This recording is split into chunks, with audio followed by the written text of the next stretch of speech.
ओम श्री गणेशाय। बम बोले श्री गोपाल जय महाकाल। बम बोले श्री गोपाल जय महाकाल। बम बोले श्री गोपाल जय महाकाल। ये हिंदुस्तान के लोगों, तुमसे बड़ा मूर्ख कोई नहीं।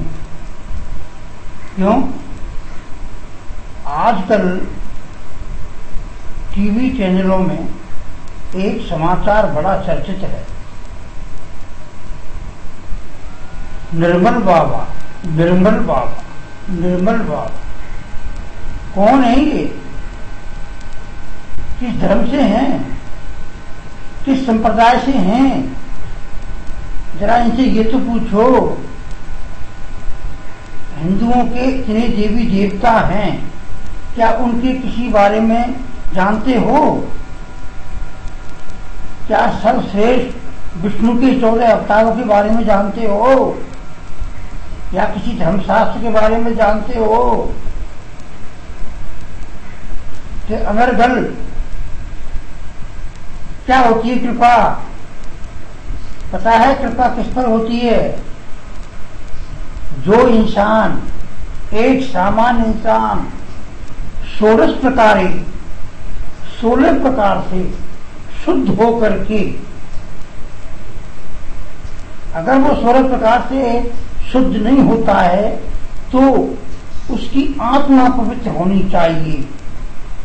बिल्कुल नगण्य आत्मा पवित्र होनी चाहिए। और वह सनातन धर्म का पालन करते हुए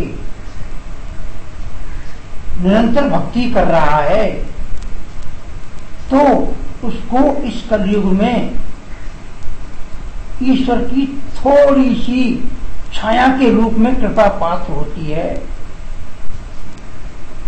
ये है कलयुग के लिए भगवान विष्णु ने और देवों के देव महादेव ने ये कहा है। क्या वो ऐसा है? ये धर्म के ठेकेदार, ईंट भट्टियों के ठेकेदार रातों रात, मैंने पहले भी कई बार वीडियो लॉन्च करे हैं इस बारे में। इन धर्म के ठेकेदारों से बचो, इन प्रवचनों से बचो। अरे यार, तुम पढ़े लिखे हो, तुम अन्न खाते हो, तुम समझ नहीं सकते खुद क्या होती है ईश्वर की कृपा। उसके बाद में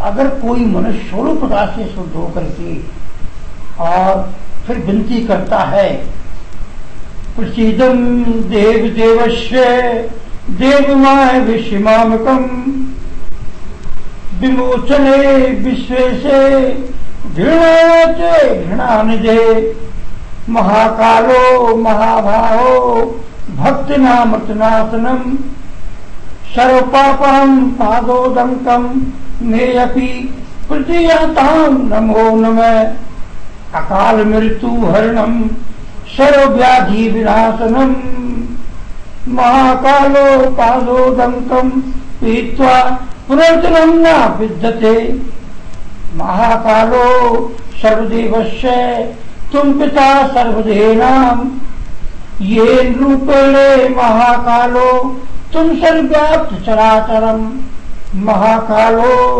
इस तत्व तय प्रसीदने शुद्ध रसड़ध्वने कृता तस्मा तम परम धामम गमयने तवाभ्याम नमो नमः नमो नमः नमो नमः। हम बोले श्री गोपाल जय महाकाल। यानी कि वह मनुष्य जो भक्ति करने वाला है और निरंतर भक्ति करता आ रहा है, वो भगवान के सामने विनती करता है कि मैं, हे प्रभु, आपने जैसे बताया है मैं 16 प्रकार से शुद्ध होकर के आ गया हूँ, अब आप मेरे शरीर में प्रवेश कीजिए। आप ही माता हैं, आप ही पिता हैं, चर और अचर के स्वामी आप ही हैं। इस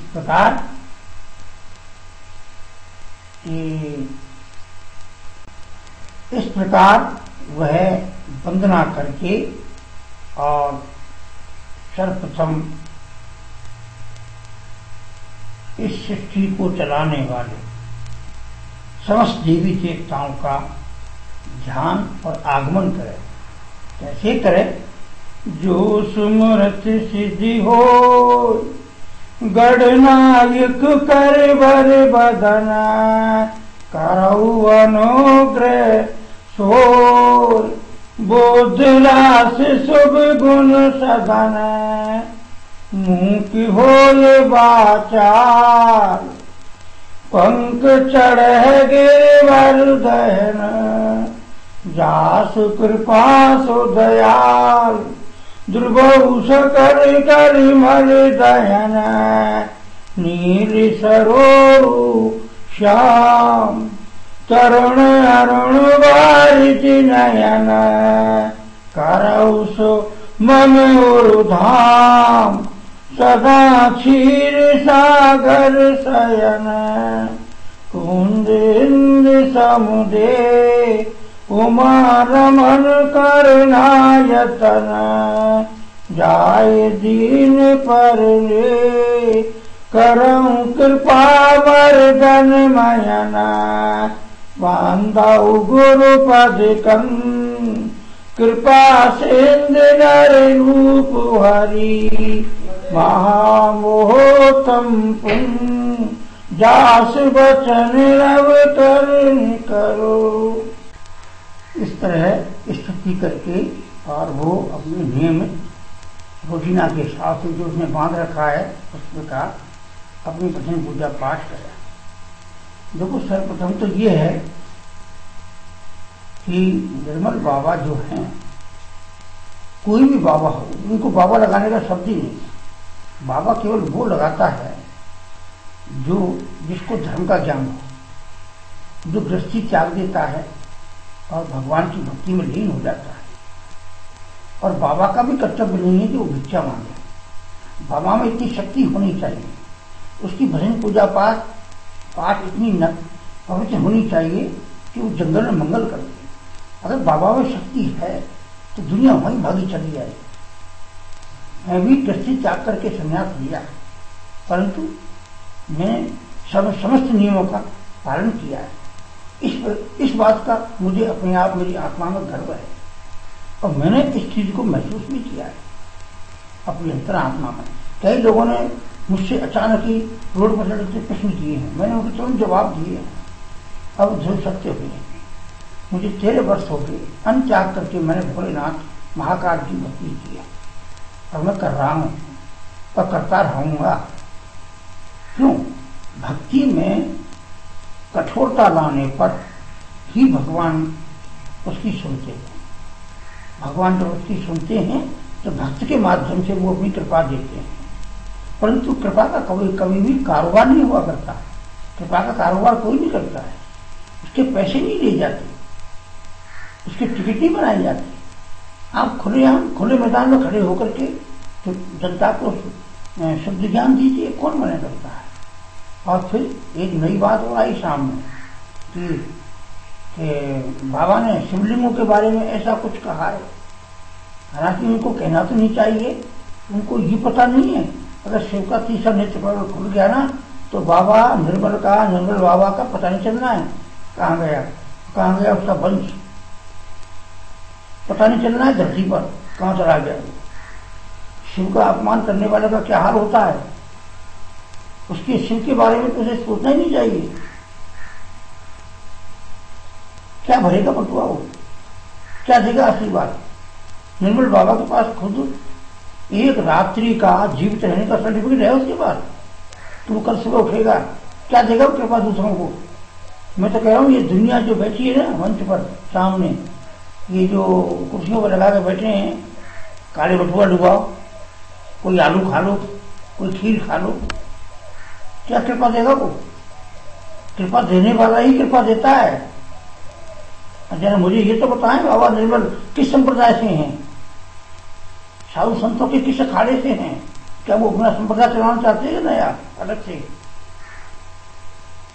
सफाई पेश कर रहे हैं, मैंने देखा है फोटो टीवी पर, यूं हाथ फैला के आशीर्वाद दे रहे हैं।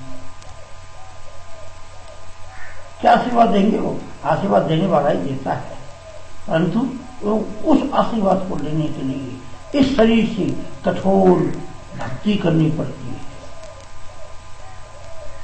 कुछ अमूल चूक ये जो कलयुग के रास्ते हैं वो छोड़ने पड़ते हैं, पर दिल पे पत्थर रखना पड़ता है, जब जाकर के शुद्ध भक्ति मिलती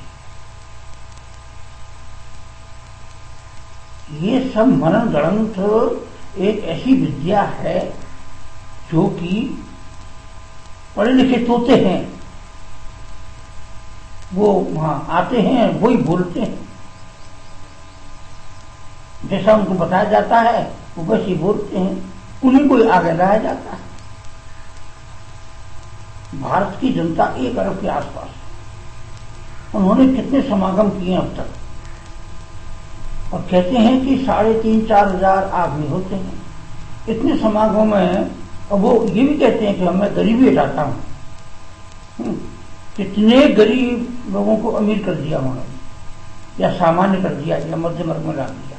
कम से कम अब तक उनके समागमों के अनुसार कम से कम 50-60 लाख आदमी पैसे वाले हो जाने चाहिए। क्या हुए? अपनी पूजा करवाना चाहते हैं वो? ये तो ऐसे रावण की तरह हो गया, राक्षस की तरह हो गया। लगा लिया समागम, बन साहब बाबा, लगा लिया बाबा।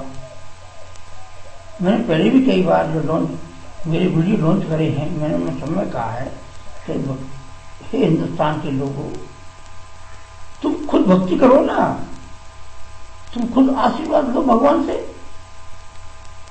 तुम क्यों भगवान के चक्कर में पड़ते हो? मैंने खुद इस 13 वर्ष में बड़ी मुश्किल से बार बार विनती करने पर सिर्फ 2 आदमियों को ही शिष्य बनाया है। तो यही देख लीजिए कि मैंने 2 ही को आशीर्वाद दिया है। आए बहुत, मैंने ज्योतिष में PhD किया है, मुझे ज्योतिष का पूरा ज्ञान है। मैं जन्म पत्ती देखता हूं, हर किसी की नहीं, हर किसी को मैं हाँ भी नहीं करता हूं। मुझे पता है ये जनता, इनमें जब कोई इंसान अपने कर्मों का भोग नहीं करेगा तो फिर इसे कलयुग में आने का मतलब क्या होगा? तुम सबको ही पैसे वाले बना दोगे तो कर्मों का भोग कौन करेगा? अरे भाई, सबको कर्मों का भोग होने दो, और जो अत्यंत वास्तव में ही उसको जिसको आवश्यकता है उसी की नैया पार लगाने के लिए कोई रास्ता बताओ। भगवान भोलेनाथ के नाम से इतने रास्ते हैं। जब भक्ति, माला, यंत्र, आप में अगर शक्ति है, आप अगर पवित्रता से भोलेनाथ की पूजा करते हैं या श्री हरि विष्णु की करते हैं, तो आप उनके नाम से कोई शक्ति का कवच बना करके दीजिए उसको, और उससे कीजिए कि तुम स्वयं भी भक्ति कीजिए घर में जाकर के। तब तो कोई बात बन सकती है कि आपके दुखों का निवारण हो रहा है, और तुम स्वयं कुर्सी लगा कर बैठे हो सिंहासन पर कि हम ही हैं जो कुछ हैं, अपनी खुद की पूजा करवाने लगे हुए। वाह भाई, धन्य है। तो और फिर पैसे का सौदा, भगवान की कृपा तो पैसों में थोड़ी मिलती है, ऐसी बात नहीं है। मैंने भी 1-2 बार 1-2 आदमी को कोई भोलेनाथ के नाम से आइटम बना के दिया, जो खर्चा लागत आई उन आदमियों ने भुगता, तो उसका असर उनके जीवन में आया है, वो महसूस कर रहे हैं, और दोनों ही सरकारी नौकरी में हैं। कोई गांव के मूर्ख आदमी नहीं है, और उनसे भी मैंने पहले ही उनसे साफ कह दूं, और ये बात सत्य है, कोई भी इंसान इस कलयुग में या और कोई आने वाला युग या गुजर गई युग, सतयुग, त्रेता, द्वापर, चौथा कलयुग, कोई भी मनुष्य प्राणी एक अच्छा भक्त तो बन सकता है, ईश्वर का आशीर्वाद देने के लिए वो योग बन सकता है भक्ति प्राप्त करके, परंतु वह स्वयं भगवान नहीं बन सकता।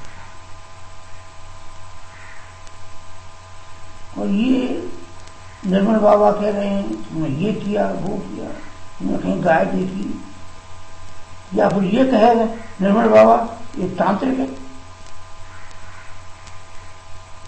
तांत्रिक विद्या से लोगों को गुमराह कर रहा है। मुझे लगता है कि वो तक मैंने उसका भाषण सुना है ना, वो तांत्रिक कह रहा वो कुछ है, अल्टप पे ही कोई बात सत्य निकल रही है उसके मुंह से एक दो बार, और वो बस इस मूर्ख जनता के सामने पुज गया है, और बस आज ऐसी ही एक बार जो पुज जाता है उसका नाम आसमान पर चढ़ जाता है, जनता भागने लग जाती है। आज मेरे को कोई नहीं जानता, क्योंकि मेरा अकाउंट फेसबुक में भी है, गूगल में भी है, और मैंने 16 वीडियो धर्म के ऊपर ही, ज्ञान धारा के ऊपर ही लॉन्च किए। मेरे इस वीडियो को भी सुनना। मेरा तो सबसे यही कहना है, इन बाबा ठावाओं का जगह छोड़ो और सीधी स्वयं भक्ति करो, यानी कि आप अपने दुखों को सीधे भगवान के सामने प्रकट कीजिए, ना कि बाबाओं के थ्रू। पकी पकाई खाने का प्रयास मत कीजिए, पका करके खाइए, तुम्हें मालूम चलेगा कि आशीर्वाद कैसे प्राप्त होता है। आत्मा, ये शरीर 5 तत्वों से मिलकर बना है, किस प्रकार शुद्ध होता है, अपनी आप शुद्ध हो जाएगा। आपकी आत्मा कण कण, आपकी आत्मा क्या आपके शरीर के कण कण में ईश्वर की कृपा विराजमान हो जाएगी। इसी बात से वो भी अरख निरंजन भोले वंदन संकट मोचन गुणवादी देवेश्वर योगेश्वर प्राणेश्वर परमेश्वर ईश्वर ईश्वर ईश्वर ईश्वर। धर्म की जय हो, धर्म की जय हो, धर्म।